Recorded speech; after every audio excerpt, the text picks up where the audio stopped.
poštovani predstavnici ministarstava Republike Crne Gore, državnih organa, poštovane kolege iz vodovoda, uprave regionalnog vodovoda i poštovani prijatelji i eksperti u oblasti voda.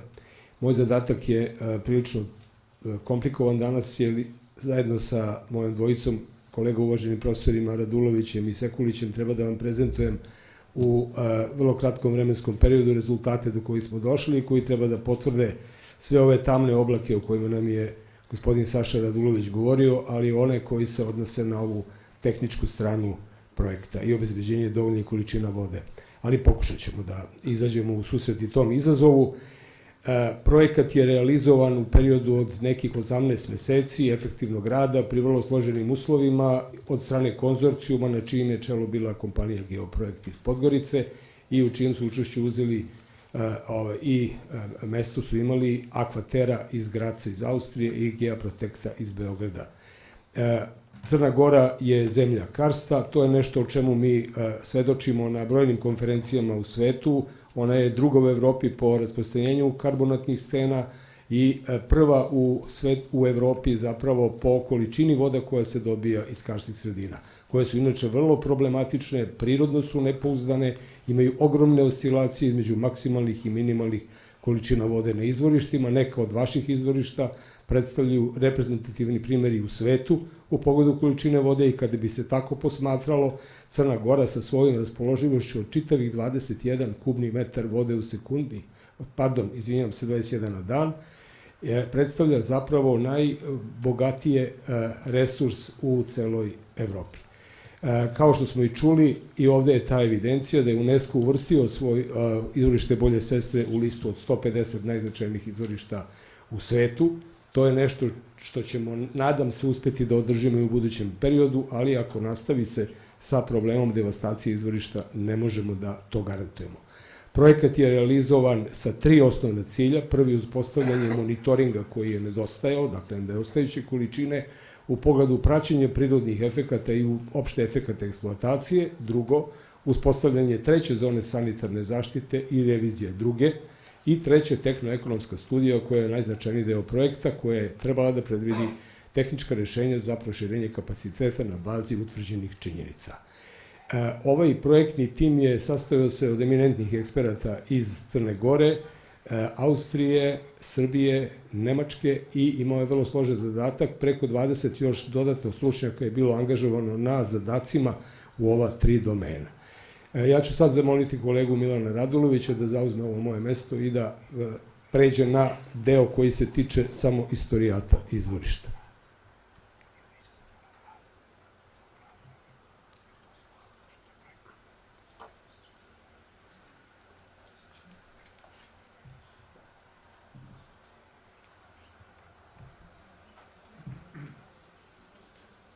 Dobar dan svima.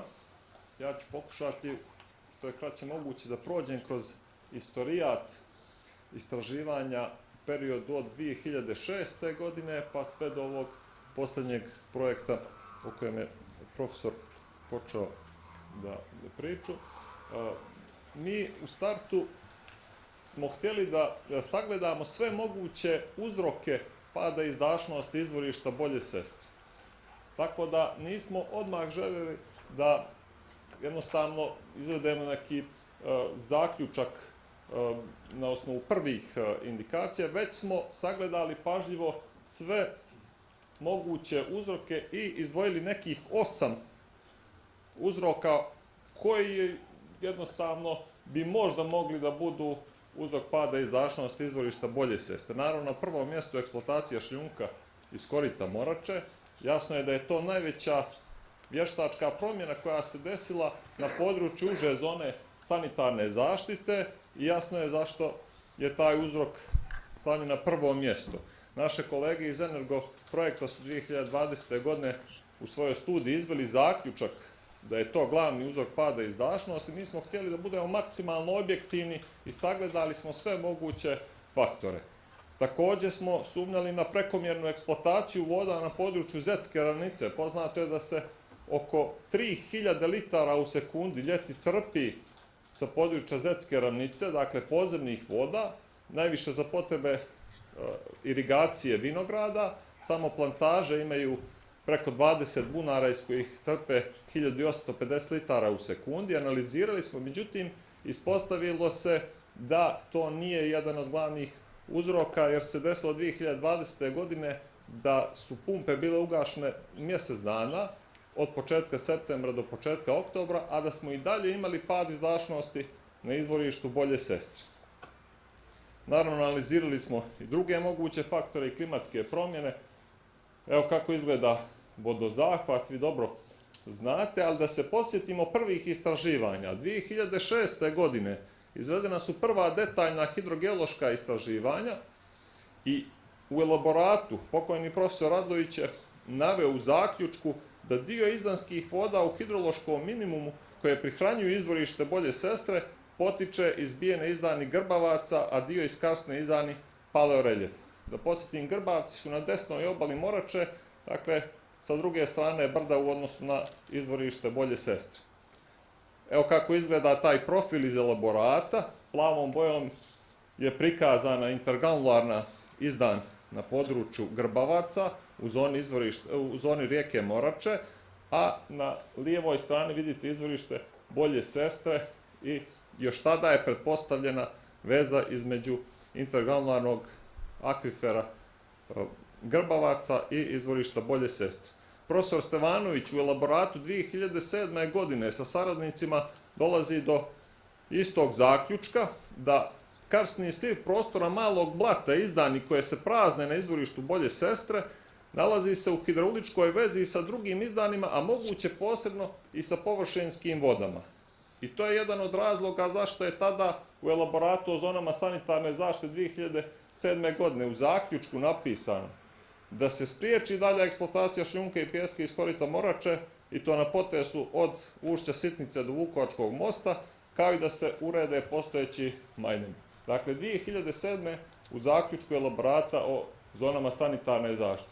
14 godina nakon toga eksploatacija nije prekidana, konstantno se izvodila, uglavnom nelegalna eksploatacija, i došli smo do situacije koju danas imamo na tom području. Nije to ostalo samo u elaboratu, u zaključku, već je i rješenje Uprave za vode prepoznalo taj problem i tu se navodi da je potrebno zabraniti vađenje pijeska i šljunka iz aluviona Morače. Nažalost, nije se stopiralo sa eksploatacijom i 2009. godine najnoviji pravilnik koji danas važi o zonama sanitarne zaštite prepoznaje to da u drugoj zoni zaštite se ne smije izvršiti eksploatacija mineralnih sirovina, a podsjećam, šljunak predstavlja mineralnu sirovinu po zakonu o geološkim istraživanjima.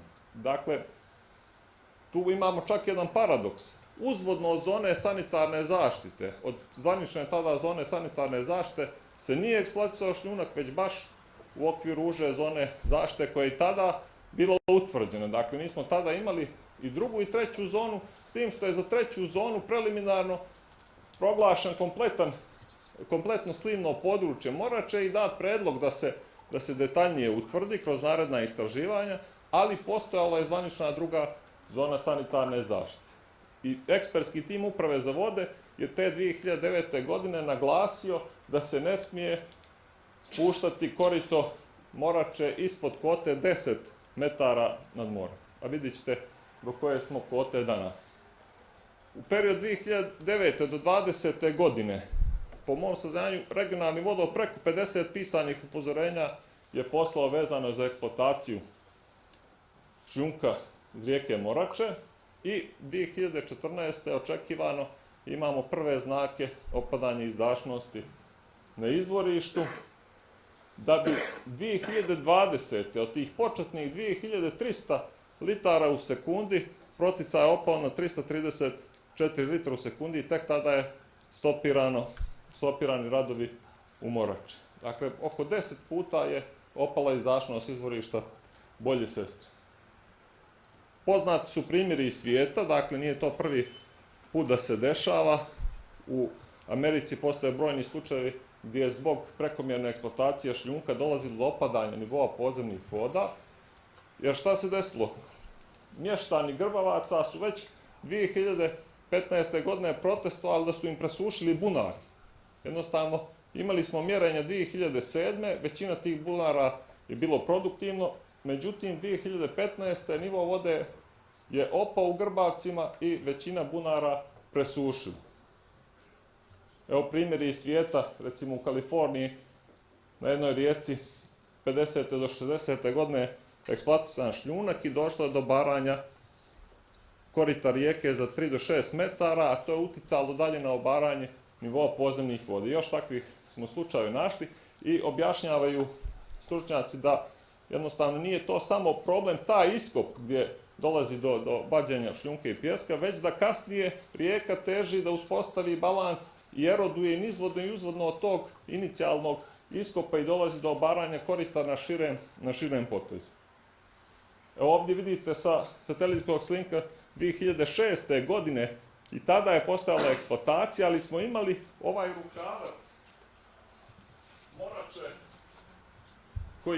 koji je uslovljavao bolje prihranjivanje intergranularne izdani. Već 2013. godine je presušio taj rukavac, a 2019.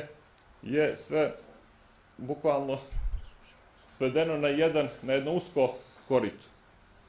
I evo podaci, kada smo istraživali 2007. godine, profesor Stevanović je vodio taj istraživanje, geodetski je snimljeno da je u ljetnjem periodu kota Morače, govorim o nivou Morače, o nivou vode, da je iznosio 13,16 metara nad morem i tada smo imali tu izdašnost od 2300 litara u sekundi, a 2020. u novembru, dakle ne u najsušnijem periodu, već u novembru, nivo Morače je mjeren 8,61 metara nad morem. I tada je izdašnost bila 940 litara u sekundi. I postoji taj trend opadanja izdašnosti u direktnoj zavisnosti sa opadanjem nivoa Morače, međutim, nažalost, nemamo precizna mjerenja u periodu između 2007. kada su završena naše istraživanja, tek se nadovezujemo 2020. U tom periodu nisu vršene detaljne istraživanja, ali smo iz dokumentacije uspjeli da pronađemo mjerene kote. I prema prvim zaključcima, dakle, nivo Morače u Grbavcima, to su činjenice, opao je za preko 4,5 metara, nivoji podzemnih voda u Grbavcima su opali za 3,5 metara i izdašnost izvorišta Bolje Sestre sa 2300 na 334 litara u sekundi. I prvi zaključak, naravno, pad nivoa Morače izazvao pad nivoa podzemnih voda, a pad nivoa podzemnih voda u toj aluvijalnoj izdani izazvao pad izdašnosti izvorišta Bolje Sestre. Kasnije smo izveli jedan interesantan eksperiment 2020. godine gdje smo zaključili da zahvatanjem voda iz vodozahvata u većim količinama i prekomjernim obaranjem nivoa podzemnih voda imamo veći priliv u vodozahvat. Jer čim sada opet uspostavimo veći gradijent, veće količine voda nam dospijaju do vodozahvata i na tome je kasnije uspostavljen sistem eksploatacije, tako da 2021. i 2022. se eksploatisalo u takvim uslovima i eto srećom smo uspjeli da prevaziđemo ljetnu sezonu.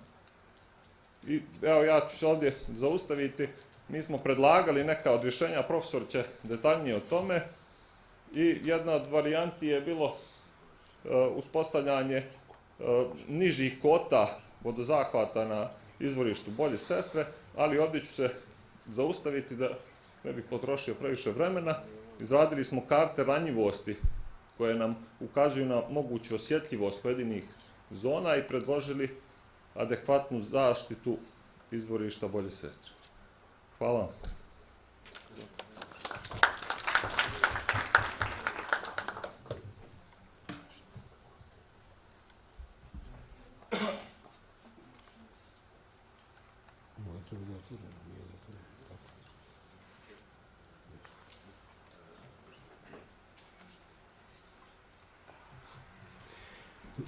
Vreme nam neumjetno beži, ali verujem da mnogi od ovih stvari koje budem ovdje, preko koje budem brzo prošao, imamo prilike možda kroz kasnije diskusiju i konkretna pitanja iz auditorijuma da malo pojasnimo. Prvi od zadataka, pomenuo sam, je bio monitoring izvorišta. Imali smo dosta nepouzdane podatke, odnosno podatke pouzdanih merenja, ali u vrlo retkom frekvencijom, što je za karst vrlo atipično i vrlo problematično za ekspertske analize. U svakom slučaju, ovaj trend evidentno pokazuje i kolega Radulović. Ono što je bitno, zbog čega se ne može tumačiti eventualno klimatskim promenama, što su bili određeni pokušaji, je činjenica da smo imali analogne situacije na drugim izvorištima, kao što je rijeka Crnevića, gde se sistematski prati na karstnim izvorištima proticaj i mogli da konstatujemo da on nema tendenciju drastičnog pada, čak naprotiv jednog vrlo ujednačenog srednjeg režima isticanja. Potreba za poboljšanim monitoringom je kroz ovaj projekat iskazana, lokacije su definisane, izveštaj je dat i taj postupak je sada u toku i nakon realizacije projekta kroz izradu novih bušotina i nabavku opreme, o čemu će biti verovatno kasnije možda reči, ali je važno da ćemo time najzad uspostaviti jedan sistem kvalitetnog monitoringa i dobiti relevantne podatke za buduće analize, te istorijske nizove. Treća zona sanitarne zaštite i revizija druge zone su bili naš vrlo složen zadatak. Ovde na ovoj desnoj karti možete da vidite kako je izgledalo u elaboratu, ovo na osnovu čega je već profesor Radulović naveo da smo uspostavili tada prvu i drugu zonu sanitarne zaštite. Ova prva, to je samo ograđena zona, vidite kao mali crveni kružić oko samog izvorišta, a druga zona je išla sve do područja koje se uključilo u eksploataciju šljunka, nažalost, tako da to je sada nepoštovanje propisa u toj drugoj zoni, a ona je, vidjet ćemo kroz ove naše analize, i vrlo kompleksan istraživački projekat, proširena i zahteva se da bude njena površina druge zone povećana, a treća zona da ide još u širem konturnom krugu, kao što je uvek u praksi slučaj u zemljama Evropske unije i drugima koji primenjuju ovakvu metodologiju. Ovde su metode koje smo sproveli.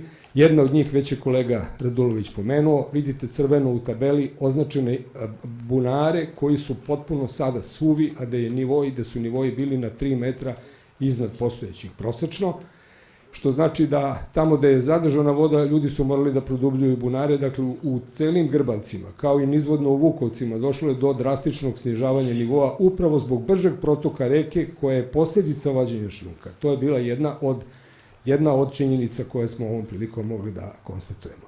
Izradili smo hidrogeološke karte, digitalne, koji će služiti i u buduće upravi vodovoda za naredne projekte. To je karta u razmeri 1:200.000, regionalna karta gde smo evidentirali sva potencijalna izvorišta i detaljna karta razmeri 1:50.000 sa bazom podataka.